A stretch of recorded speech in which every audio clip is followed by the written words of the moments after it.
Have you ever been on the wrong side of history? Maybe you really dug Milli Vanilli and time just proved you wrong. Maybe you thought IOU sweatshirts would never go out of style. Like, those things are going to be awesome forever. And, next year, not so much. I mean, I'm sure if I dug into the bowels of a closet in my mom's house somewhere, a pair of Jenkos are just waiting to be discovered, sitting right next to a set of Airwalks. I'm sure they're right there, ready to be unearthed. In my family, we were GoBots instead of Transformers. I mean, I loved those things as a kid, but let's be honest, neither one is no Optimus Prime. Even though F-15s are way cooler than semis. Huh, I have to think about that one for a second. But when it came to video games, I was in line. I was Team Nintendo. Because back then, what you played was almost as important as what you wore or what you listened to. It's how friendships were formed. It's how bonds were created. It's the only way a dorky kid like me could talk to the fast track kid, and we would talk about Final Fantasy and where to get the best farming location for ogres to get experience, right? And it was very formative for who I was and who I became. But what if you weren't on Team Nintendo? What if you had picked one of the other systems that were released back in those days that most people may not even be aware of? If you're listening to this podcast, it's likely you know about Sega Master System and TurboGrafx and all of the different other systems out there, but for 90% of the world, it's all Nintendo. We're going to be talking to my best friend, Joe Coro. You met him in the initial episode. We're going to have another story from him because his experience was a little different as a Sega kid in a Nintendo world. Welcome to A Gamer Looks at 40.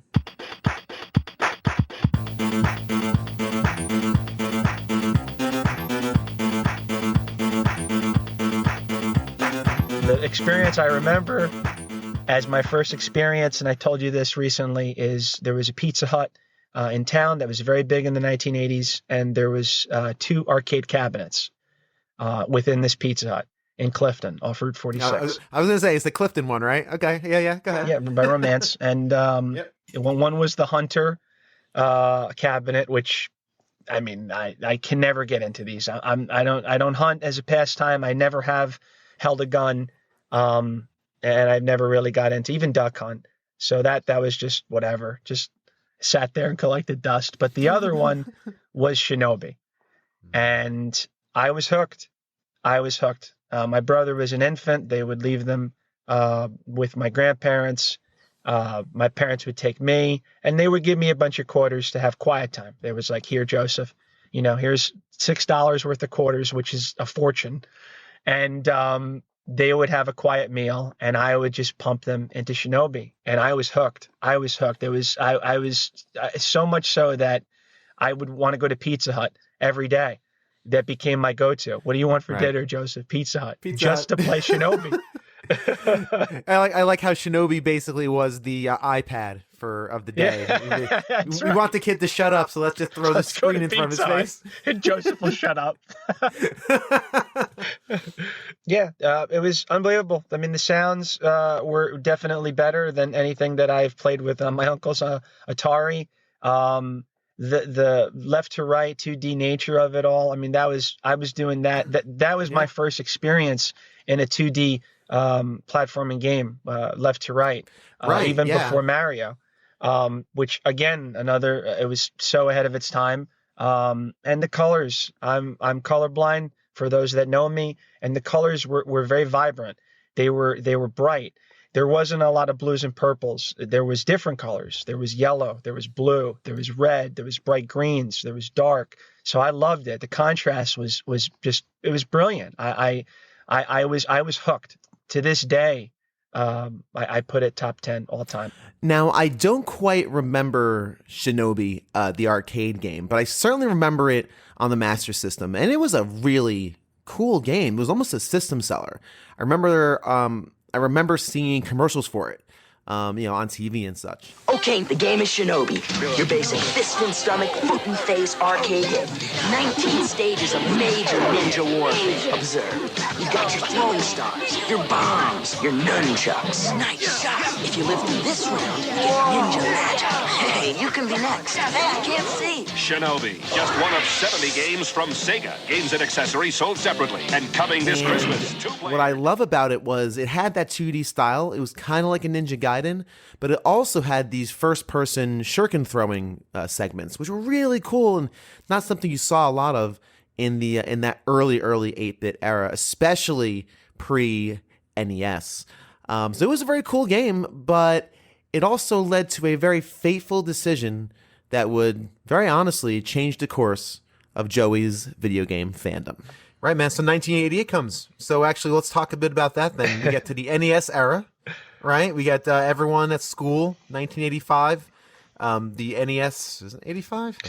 85, yeah, NES, yeah. Christmas 85, so really 86. And, right. I mean, everyone's really playing the following year. 87 is when it boomed. We're 7 years old. Between 87 and 88, that's when most kids that age had at least a Nintendo in their house. Yep. Where were you in that time period? 87 and 88, I was 8 years old in 1988. And, my family lived on a budget. My father was an electrician, blue-collar guy, worked for PSE&G. My mom was a stay-at-home mom. We lived on a budget, paycheck to paycheck. So it was, there were times where there was Christmases. It was just like, well, Jesus got 3 gifts, from the 3 wise men, and all you're going to get is 3 gifts. So pick them. And that's what I wanted. Everybody at school, they had a video game system, and I didn't know what they had. I would hear the stories of Mario, Zelda, Metroid, Mega Man, Donkey Kong, Ninja Gaiden, all these games, but all I cared about was Shinobi. That's right. I'm 8 years old. I know nothing about third-party software or exclusive content.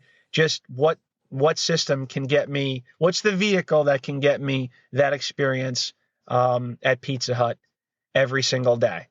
And that was the Sega Master System, and that was okay. That's where I can get my fix. Then it was like a drug. I mean, it became a drug. That's what I want then for Christmas from Santa Claus. I want the Sega Master System. I might have been the only one on 16th Street with that on the Christmas list. 16th Street? You might have been the only person in Essex County who had one. I think when your mom or dad went to the store to KB Toys to pick out the Sega Master System, they had to hide. It was behind some shoes, like some old Cabbage Patch dolls. To take it. Yeah. Like, you really want this? Like, can blow the dust.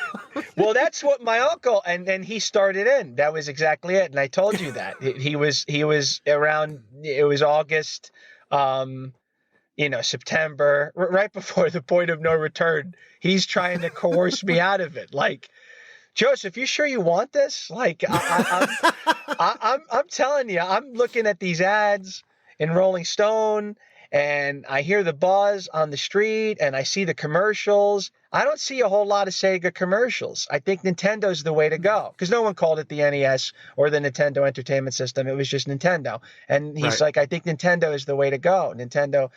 And I said, yeah, it's cool, but I can't play Shinobi on the Nintendo. He's like, yeah, but there was no talking me out of it. I mean, this shows you the love and addiction when you're really, truly addicted into one game, how it can carry you into a console.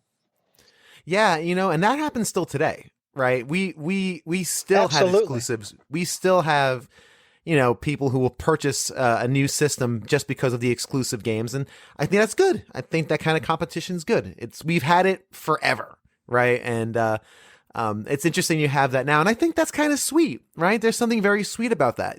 Sure. You weren't chasing a system. You didn't have a fanboy attachment to anything. You just wanted to play your game Shinobi at home. And this is the thing that does it, so I'm going to get it. When you got your Sega,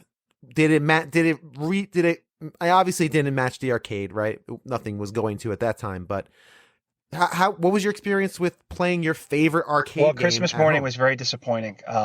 So my father had gotten me the Sega Master System, but again, this is the baby boomer generation.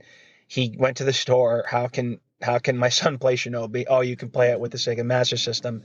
And he bought the Sega Master System, thinking because with his systems, Coleco and television, the games were they were in the console already. So he bought the Sega Master System, thinking that Shinobi is going to be playable on the Sega Master System. He had no idea about buying a separate cartridge in order to play Shinobi. So Christmas morning of '88, I go downstairs. I got the Sega Master System, but there's no Shinobi. There's no cartridge to go Wait, along. wait, hang on. There was no cartridge whatsoever? No, So you just had a Master System with no cartridge. I had a Master System with absolutely no cartridge. But Did you the did you Sega, bother to plug it in? Did you bother to plug it in? Of course, I plugged it in, and because the Sega Master System was so ahead of its time, there were two games that were preloaded in the Really? Sega Master System. Yes, and you can research it. And those two games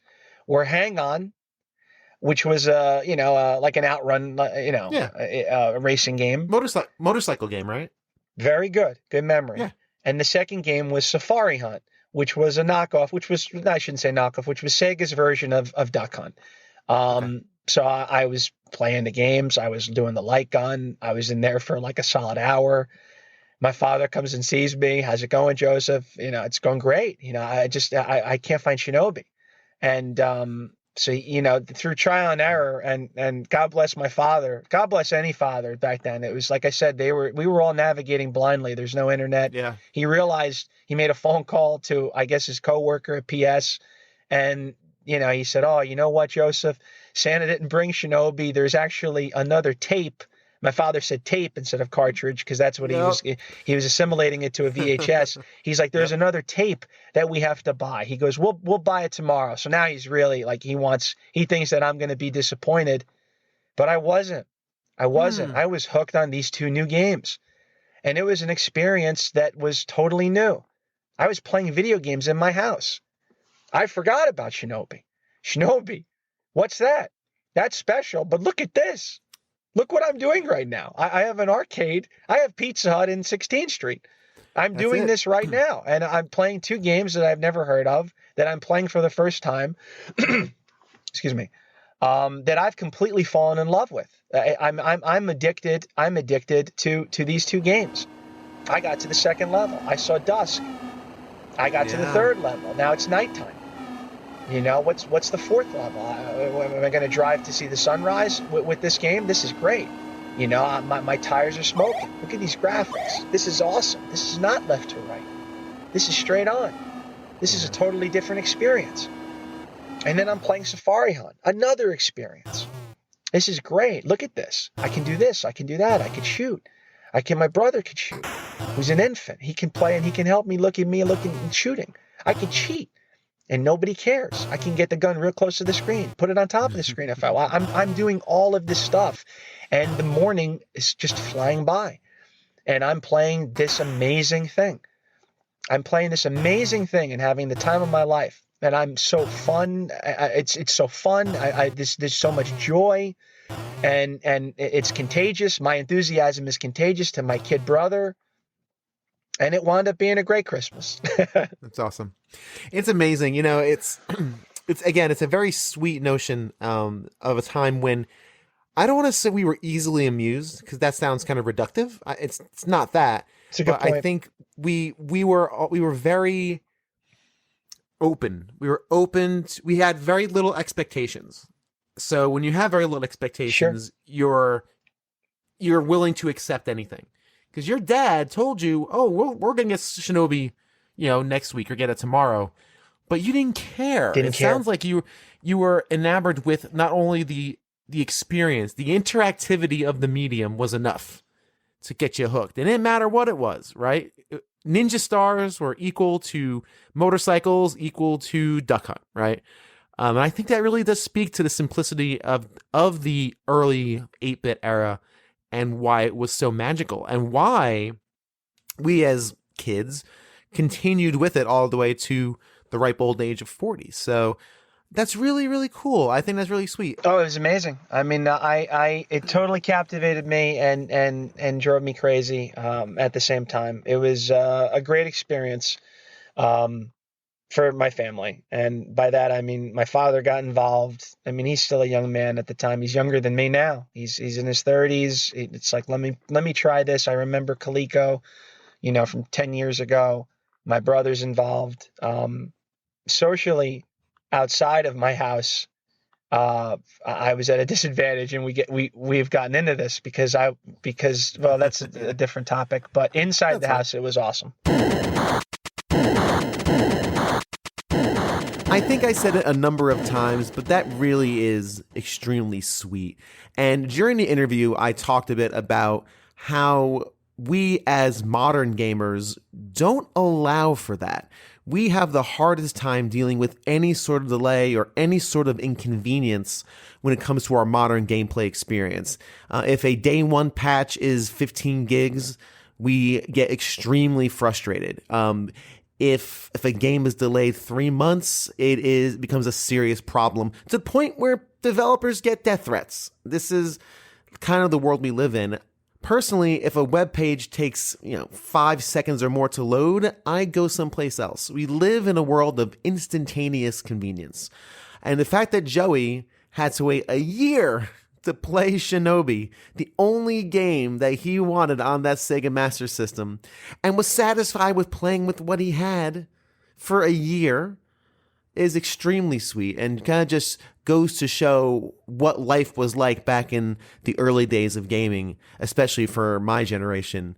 Growing up, you got one game a year, maybe two if you got a birthday and a Christmas, and that was it, and that's what you played, outside of rentals and all that. But it sounds like everything worked out at home, and that's great. How did everything outside the home shake out as well? Let's find out.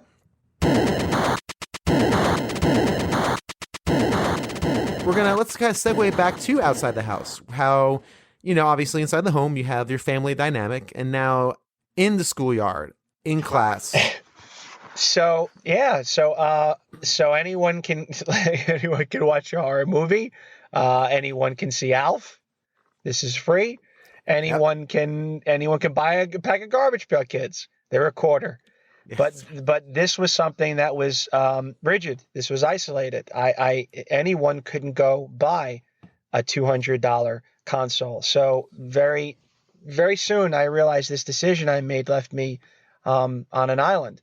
I didn't take away from my excitement or enthusiasm, but when you go back to Carteret, I wanted to share my excitement and my enthusiasm, and no one really knew what I was talking about. They didn't know the Kung Fu Kid. They didn't know Shinobi. They didn't know Space Harrier. It's like, play this game. I don't know what that is, Joey. So, well, what are you playing? And now I'm getting frustrated. Well, what are you playing? Well, we're playing Zelda. We're playing Mario. We're playing Metroid. We're playing Mega Man. So it's like, okay, now I'm alone. So now I want to go play these games. So there's other events coming up. There's birthdays. There's first communions. There's confirmations and whatnot. And my father would ask me, so what do you want? I want Mega Man. I want to play Mega Man. I want to play Mario. I want to play Zelda. I want to interact with what everyone else is doing. So we would go to the store, and no bueno. That's where it hit me. Wow. Okay, I can't play any of these games. I can't. I may still believe, even though I'm 8 years old, my conviction is strong enough to believe that I have the greater system, and that these games I'm playing are actually better than Bart versus the Space Mutants and all these games. But I'm alone. But no one else. It's even though I may feel that way, I can't really share in everyone else's experience. So everyone, when they're going to school, they're sharing, I did this, I did that. That was more of an isolation for me. And it contributed to my frustration too. Because I'm a kid, I get stuck on levels. And when you're a kid, you can, how do you get to World 4 in Mario? You know, where's the warp whistle? I'm in the lost woods of Zelda. How do I get out of the lost woods? And someone can say, well, here's XYZ, how to do that. I didn't have that. So if I can't get past stage 4 of Shinobi, nobody at school is playing Shinobi. There's no internet to tell me how to get past stage 4. I would call my father and cry. I would say, this is so frustrating. You know, it took me a half hour to get to stage 4, and I lost every single time. And my father doesn't know. God bless him. He's like, Joseph, I'm sorry. I don't know what to tell you. You look to your dad, you know, who when you're a kid, your dad is like the beacon Your of all dad knows knowledge. everything, right? Dad, He's you're Britannica. the totem of Sure. all things. You must know how to get past stage 4 of Shinobi. Please don't deny me your knowledge, sir. I mean, I look at it now, and my children, they get frustrated 10 minutes if they can't do something. But I look at it now as a badge of honor. Like, wow, I really got an early lesson in rejection. And I'm for months on end. For months on end, I couldn't get past stage 4 until I picked up a Game Pro, which is another story for another time. But I mean, for months on end, it's just going through the progressions, playing this game, 20 minutes, a half hour, you know, all the way knowing I'm probably going to lose to Ken Ho again on stage 4. It's interesting. And it's also interesting how you've kind of linked up games with kind of a social structure, you know, at school, right? Where it was almost became a clique, but the clique that Nintendo clique was massive. Huge. And you had nobody in your clique, sadly. No. I had the Muldoon. That's not true. The Muldoon family had a Master System, but I really wasn't friends with them. To your point, you're right. Tom, Dave, Paul, you, Scott, you all had Nintendos. Now, did you ever get a Nintendo? Yes, I got a Nintendo again at the end of its shelf life. So so now my father gets the better job. We move out of Bloomfield, and it's Christmas of 1991 or 92, and it's the Super Nintendo. That's the big thing, and I want the Nintendo. Same thing. My father and my uncle, they're trying to talk me out of it. They're like, Joseph, this is an obsolete system. You know, I think the Super Nintendo is really the way to go here.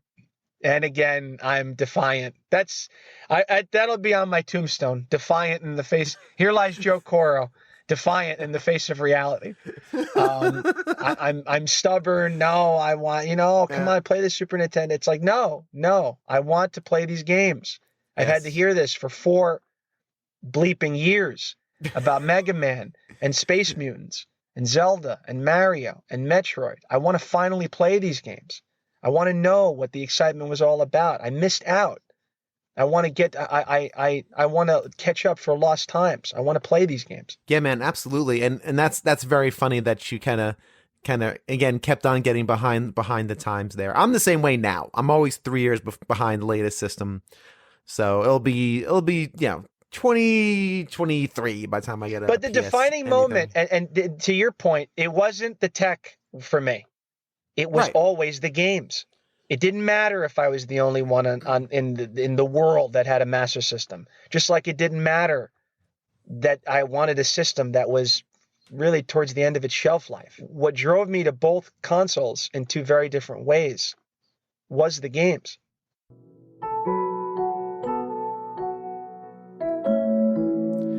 It was all about the games. And that's the whole point of this episode, really.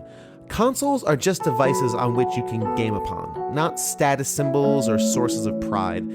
In general, you should never stamp your identity onto a corporation. You're always going to lose. They don't care. They're not designed to care. It's never a good idea, so don't do it. Case in point, a few weeks ago, I was chatting with a 7th grader in my church youth group, and he said he'd never play a retro game. He would never touch one. And his comment was, why play something with old pixel graphics when I can play beautiful 4K? And at first I got a little triggered, a little bit. I tried to remind him of Cyberpunk 2077, beautiful to look at, plays/runs like death. But then I got sad. I felt for him. And not in a cranky old man way, not in a, back in my day sort of energy. He'll never experience the joy of Super Metroid because it's pixely. He's never going to spend 2 hours lost in the Mushroom Kingdom experiencing the games that every platformer in the history of ever has tried to emulate. And an ocean of gameplay experience is lost due to some random bias. And that stinks. Joey didn't have that problem. Couldn't get Shinobi, he played Hang On. The games were always enough, even if that meant living on the outside of popular fandom, in the playground, where that sort of identity and that sort of fandom was everything. And he didn't mind. He wanted to play the games his way and live his life in a way that he saw fit. And I'm not sure about you, but just in general, that sounds like a pretty great way to live. Thank you so much for checking out this episode of A Gamer Looks at 40. If you enjoyed this show, I'm sure I'll enjoy you, and I would love to connect with you on Twitter at A Gamer Looks at 40. Thank you again to Joey for taking the time to be on the program. He's going to be on here a lot, so you better get used to the guy. And if you're listening to this, you're listening to it on your pod catcher of choice. So thank you again for doing that. Ratings and reviews on iTunes/Apple Podcasts, insanely important. Again, I don't know why, but they are. And I hope to catch you next time on A Gamer Looks at 40.